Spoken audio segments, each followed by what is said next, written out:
The Azerbaijan Grand Prix was an absolute showstopper. The race-long battle for first place between Charles Leclerc and Oscar Piastri was utterly incredible. Lando Norris's comeback to finish ahead of Max Verstappen keeps his title hopes alive. And the cherry on top was the race-ending collision between Carlos Sainz and Sergio Perez, which helped Ollie Bearmen and Franco Colapinto score points in just their second ever Grand Prix. For McLaren, the race couldn't have gone any better. But as Charles Leclerc continuously failed to close down Oscar Piastri, despite the longest slipstream of the season and DRS, suspicions were raised. An investigation into McLaren's flexing rear wing is brewing, and today I'm here to give you the details, so don't go anywhere. After qualifying on Saturday in Baku, it looked like Lando Norris's title challenge was finished. A yellow flag in the final sector of his last flying lap in Q1 meant he had to abort the lap. He missed Q2 by 2.5 tenths, while his title rival Max Verstappen made it to Q3 as expected and snagged 6th position on the grid.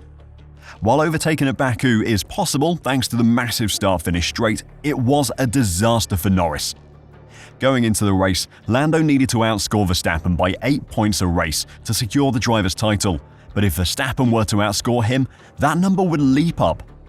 From that point forward though, everything improved for Norris. Hamilton took a new engine and Gasly was disqualified from qualifying, which meant that Norris started in 14th instead of 16th, essentially gaining 2 places on Verstappen before the race even started.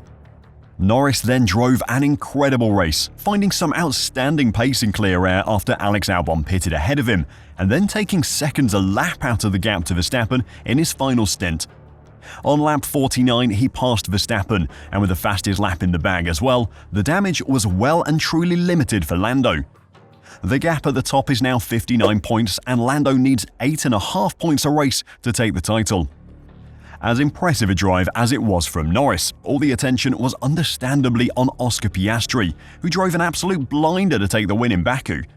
Piastri pulled off an audacious pass on Charles Leclerc, who had led from pole position, to take the lead shortly after both had made their only pit stop for fresh tyres, and held on for the rest of the race under immense pressure from the Ferrari.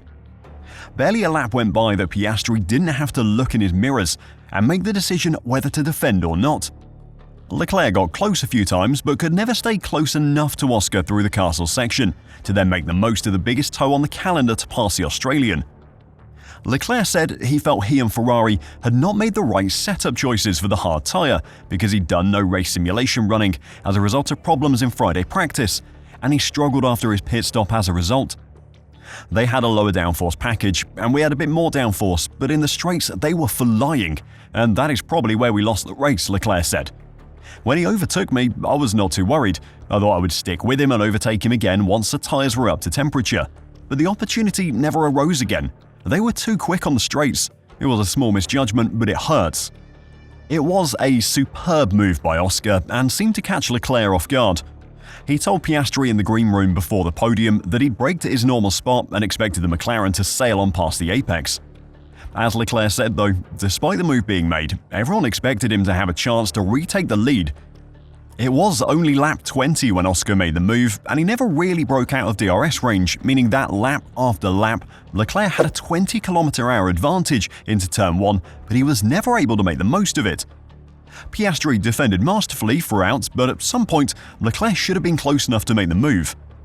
While the Ferrari driver admitted that his team may have made a mistake with setup, footage from the race shows that Piastri may have been helped by something we haven't seen before: a flexible rear wing. Footage from a rear-facing camera on Oscar Piastri's car shows his DRS flap bending at high speed, increasing the gap between the DRS flap and the fixed element of the wing, reducing the drag it produces and increasing the top speed. While at low speed, you can see the natural position of the DRS flap. Specifically notice the position of the parts circled in red.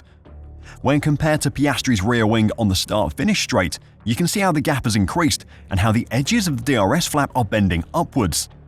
This reduces the front-facing surface of the rear wing, reducing the drag created and increasing the top speed of the car. F-Data Analysis on X did a side-by-side comparison between McLaren, Ferrari and Red Bull to show the difference the wing flex makes to the top speed of the cars with and without DRS. McLaren had the highest top speed without DRS and gained the least amount of speed with their DRS flap open. You can see the difference in the amount of flex of each wing in the image as well. It should be said that the difference in the top speeds are influenced by a huge number of setup choices across the car, but the image does show the difference in the gaps opening on rear wings without DRS.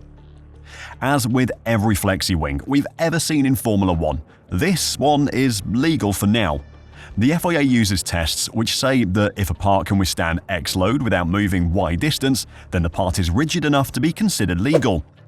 The McLaren rear wing passed those tests, that's why they were allowed to race with it. If it hadn't passed scrutineering, they would have been told before the race and forced to change it, or if it had failed post-race scrutineering, they would already have been disqualified. Nothing can be made infinitely stiff, which is why the F1 rulebook doesn't just say, if anything bends at all at any point it is illegal. So while this is legal as per the FIA scrutineering tests, it certainly seems to subvert the intention of the regulations.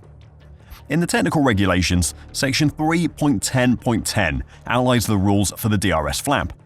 Section G of 3.10.10 says, any alteration of the incidence of the uppermost closed section may only be commanded by direct driver input and controlled using the control electronics specified in Article 8.3.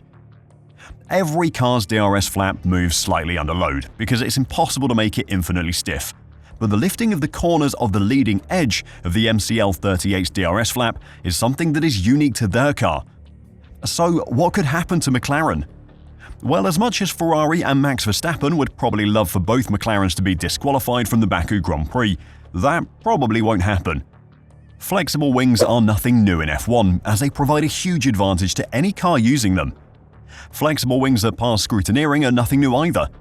What has happened in the past is that a technical directive will be introduced by the FIA. It is essentially a slight change to the rules, which will close a loophole which a team are abusing, such as this one that McLaren appear to have found. Assuming the FIA do publish a technical directive to outlaw this flexing in the McLaren rear wing, then McLaren will change their rear wing going forward, and that'll be the end of it. That might not happen quickly though, and will likely make both Ferrari and Red Bull very unhappy. At the Italian Grand Prix, McLaren and Mercedes were accused of using flexible front wings by Red Bull and Ferrari. The governing body released a statement in response, stressing that the parts are not illegal under the 2024 regulations. It did, however, add that the FIA is evaluating the situation with a medium and long-term view, meaning any rule changes were coming in 2025 at the earliest. It's unlikely that the FIA are going to treat the McLaren rear wing any differently, as it passes every scrutineering test the FIA have used, despite the wing appearing to contravene the intention of the rules. We'll have to wait and see if the FIA do decide to step in, but anything they decide to do may come too late for Red Bull's title hopes. McLaren took the lead of the Constructors' Championship in Baku, and thanks to Sergio Perez and Carlos Sainz's penultimate lap crash, they have a 20-point cushion to Red Bull. Ferrari is still in that race as well, but sit 51 points behind McLaren. For the sake of the Drivers' Championship, Verstappen will be desperate that something is done about the McLaren rear wing, because Lando Norris is closing in.